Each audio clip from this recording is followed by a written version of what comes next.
అందరికీ నమస్కారం. నేను డాక్టర్ ప్రియదర్శిని. సో, ఈరోజు మనము గురు అతిచారం వల్ల ఏ ఏ రాశికి ఎలా ఉంటుంది? ఏ ఏ ఇబ్బందులు కలుగుతుంది? ఏ ఏ ఉపయోగాలు కలుగుతాయి? ఇవన్నీ మనం తెలుసుకుందాం. ఓకే. సో, ఇప్పుడేంటంటే యాక్చువల్‌గా గురువు ప్రతిసారి ఒక సంవత్సరం అంటే 365 రోజులు ఒక రాశిలో ఉంటాడనమాట. కానీ ఈసారి ఏమవుతుందంటే గురు ఇప్పుడు ప్రస్తుతం మిథున రాశిలో ఉన్నాడు. మిథున రాశి నుంచి కర్కాటక రాశిలోకి ప్రయాణం చేస్తాడు. సో, కర్కాటక రాశిలో వెళ్ళినప్పుడు ఎలాంటి మన ఉపద్రవాలా లేదా ఎలాంటి ఉపయోగాలు అవుతాయి ఇవన్నీ మనం చూద్దాం. కాకపోతే దేశగోచారం మనం చూసినట్టయితే ఎక్కువగా గురువు అతిచారమైనా గానీ, లేకపోతే గురువు వక్రి అయినా గానీ, శని వక్రి అయినా గానీ, ఇదేంటంటే ఎక్కువ దేశగోచారంపై ఇంపాక్ట్ ఎక్కువగా ఉంటుంది. ఆల్రెడీ మనం ఇప్పుడు చూస్తానే ఉన్నాం. ఓకే. మనకి బంగారం విపరీతంగా పెరిగిపోవటము. ఓకే. ఇన్ జనరల్‌గా అయితే ఎప్పుడైతే కర్కాటక రాశికి గురువు సంబంధం వచ్చినప్పుడు చాలా మటుకు నేను నా ఎక్స్‌పీరియన్స్‌లో ఒక 50 సంవత్సరాల నుంచి నేను గురువు ఎలా ఉంటుంది? దానివల్ల ఏ ఏ మెటల్స్ పెరుగుతాయి, తరుగుతాయి అని చూసినప్పుడైతే నా అంచనా ప్రకారం మటుకు బంగారం తగ్గాలి. కానీ ఈసారి గురువు అతిచారంలో ఉన్నాడు కాబట్టి అందరికీ తెలిసిన విషయమే 1,25,000 వచ్చేసింది. పలుకుతోంది ఇప్పుడు బంగారం. తులం బంగారం 10 గ్రాముల బంగారం అంత. ఓకే. సో, ఇప్పుడు ఈ గురువు అతిచారం వల్ల మీరు మనకి గ్లోబలీగా కూడా చూసారు గదా! శని వక్రి వల్ల మనకేమో విపరీతమైన యుద్ధాలు, శని కుజ కలయిక వల్ల విపరీతమైన యుద్ధాలు, పరిణామాలు అన్ని దేశాలు మనం చూసాం గదా! 2024లో, 25 స్టార్టింగ్‌లో ఇవన్నీ మనకి కనిపించాయి. సో, ఇప్పుడు ఏంటంటే ఇప్పుడు గురువు అతిచారం వల్ల గ్లోబలీగా మనం చూసినట్టయితే అంటే దేశగోచారం మనం పరిశీలించినట్టయితే అన్ని దేశాల్లో ఏమంటారు ఒకవైపు ఇలా ఉందన్నమాట. టిల్టింగ్ గా ఉంది. ఒక బ్యాలెన్స్డ్ గా ఎక్కడ లేదు అన్నమాట. ఎందుకు అనంటే ఇక్కడ చెప్పాం కదా గురువు అతిచారం వల్ల ఒకటి బెనిఫిట్ అవ్వాలి ఎవరికి అనంటే బాగా ఎడ్యుకేటెడ్ వైపు అనంటే సాంకేతికంగా నిపుణులకి లేదా ఉపాధ్యాయులకి లేదా ఏమంటారు కొత్త టెక్నాలజీ తెలుసుకోవాలి, దానిలో వెళ్ళాలి అని అనుకునే వాళ్ళకి మంచి ఉపయోగకరంగానే ఉంటది.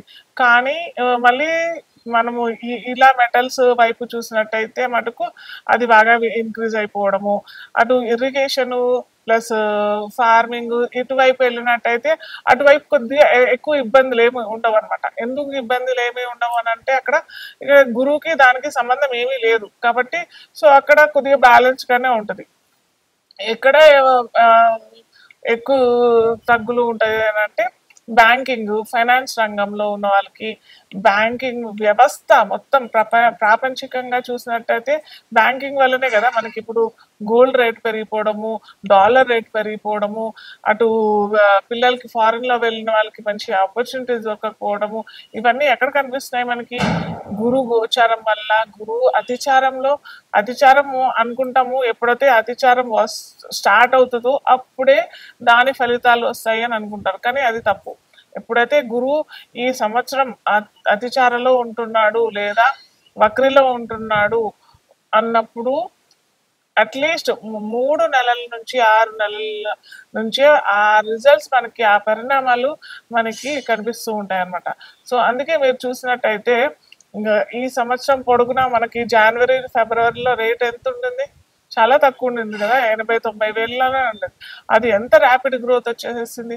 సో ఏదైనా క్విక్ గా అయిపోతాయి అనమాట. ఏదైనా అటు ఇండస్ట్రియలైజేషన్ అయినా కానీ గ్లోబల్ వార్మింగ్ కూడా మీరు చూసినట్టయితే చాలా మందికి విపరీతమైన ఏమంటారు రోగ పరిణామాలు వేరే కంట్రీస్, మన దేశంలో అంత లేదు. ఎందుకంటే కర్మభూమి మన భూమి కాబట్టి, కర్మతో పూనుకున్నది కాబట్టి గురువు శని ఎక్కువ ఫలితాలు మన ఫలితాలు అని చెప్పలేము కానీ దుష్ఫలితాలు మన దేశ గోచారానికి అంటామట్టం అనమాట. కానీ అది వేరే కంట్రీస్ మనం చూసినట్టయితే ఎన్ని దేశాలు కొట్టుకుపోతున్నాయి యాక్చువల్గా.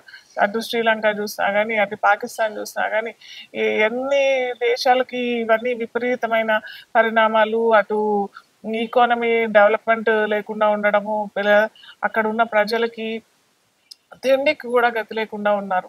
సో ఇదంతా ఏంటంటే గ్లోబల్ వార్మింగ్ అనే చెప్పొచ్చు మనకి. ఇది ఒక పరిణామం అయితే, మనం ఇండివిడ్యువల్‌గా చూసుకున్నట్టయితే, ఇండివిడ్యువల్ అంటే ఒక్కొక్క జాతకం ఇండివిడ్యువల్‌గా జాతకం పరిశీలించినప్పుడైతే ఒక్కొక్క రాశి వాళ్ళకి ఏ విధంగా ఇంపాక్ట్ అవుతదనేసి మనం చూస్తూ ఉంటామనమాట.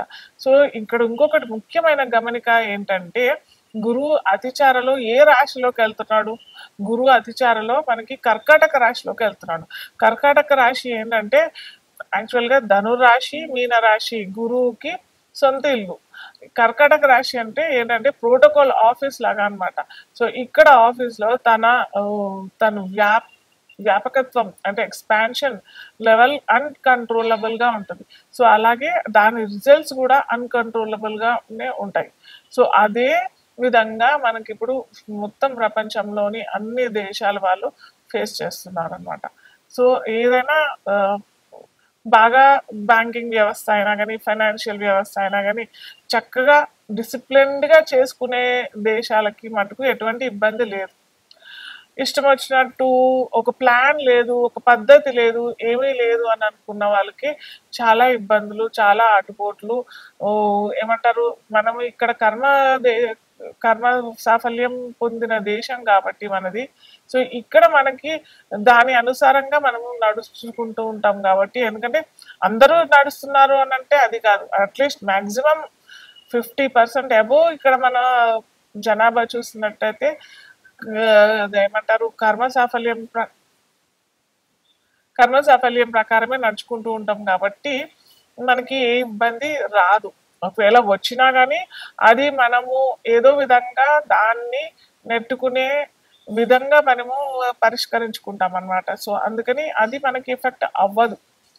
అలాగే మనము ఒక్కొక్క జాతకులకి ఎలా ఎఫెక్ట్ అవుతది గోచార ఫలితాలు అటు మేషరాశి నుంచి మీనరాశి వారికి ద్వాదశ రాశుల్లో ఎలాంటి పరిణామాలు వస్తాయి, ఇండివిడ్యువల్‌గా ఏమవుతది అనేది మనం ఇప్పుడు చూద్దాం.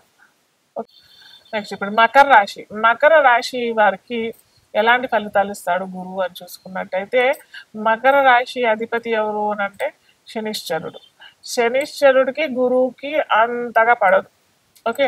సో ఇక్కడ ఏంటంటే అలాగే మకర రాశికి ఆపోజిట్ గా ఉన్నాడు అనమాట. మకర రాశికి ఎగ్జాక్ట్ ఆపోజిట్ ఏ రాశి అని అంటే కర్కాటక రాశి.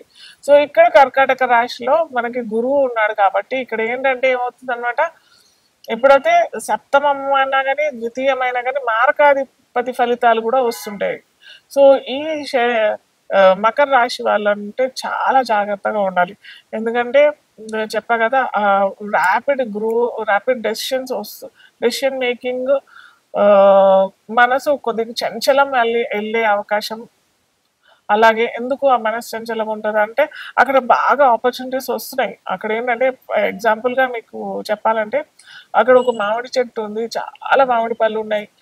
అక్కడ తినాలి అని చెప్పేసి ఆ గందరగోళంలో ఏది కోయాలో ఏది పండున్నదో ఏది తెలుసుకోలేని పరిణితి ఈ మకర రాశి వారికి ఇప్పుడు సిచ్యువేషన్ అలా ఉంటుందన్నమాట.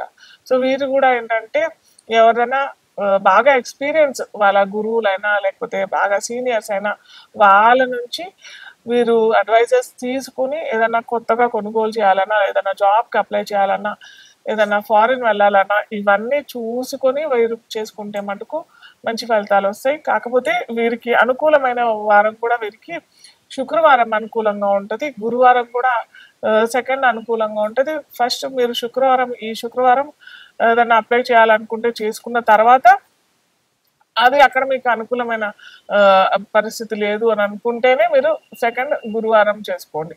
ఓకే. అలా చేసుకున్నట్టయితే మంచి ఫలితాలు వస్తాయి.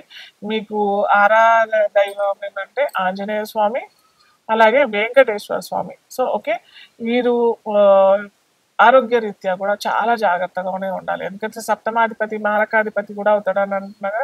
అలాగే కుటుంబ కలహాలు కూడా వచ్చే అవకాశాలు చాలా ఉంటాయి కాబట్టి మకర రాశి వాళ్ళు మీ స్పౌస్తోని చాలా జాగ్రత్తగా ఉండండి. వాళ్ళతోని ఏదన్నా చిన్న నాటుపోట్లు ఏమన్నా తగాదాలు వచ్చినా కానీ మీరే సర్దుబాటు చేసుకుంటున్నట్టయితే బాగుంటుంది. అటు వెంకటేశ్వర స్వామి ఆరాధన శనివారాలు ముద్ద కర్పూరం వెంకటేశ్వర స్వామి. ఏమన్నా ఇంట్లో వైవాహిక రంగంలో వైవాహిక వ్యవస్థలో మీకు ఏమన్నా అటుపోట్లు జరుగుతున్నాయి, చిన్న చిన్న చిరాకులు పరాకులు అవుతున్నాయి అన్నట్టు అనిపిస్తే ముద్ద కర్పూరం వెంకటేశ్వర స్వామి ఆలయంలో శనివారాలు 7 శనివారాలు ఇస్తూ ఉంటే మటుకు మంచి ఫలితాలు వస్తాయి. అలాగే బిజినెస్ రంగంలో ఉన్న వారికి కూడా ఇది చాలా మంచి ఫలితాలు ఇస్తాయి.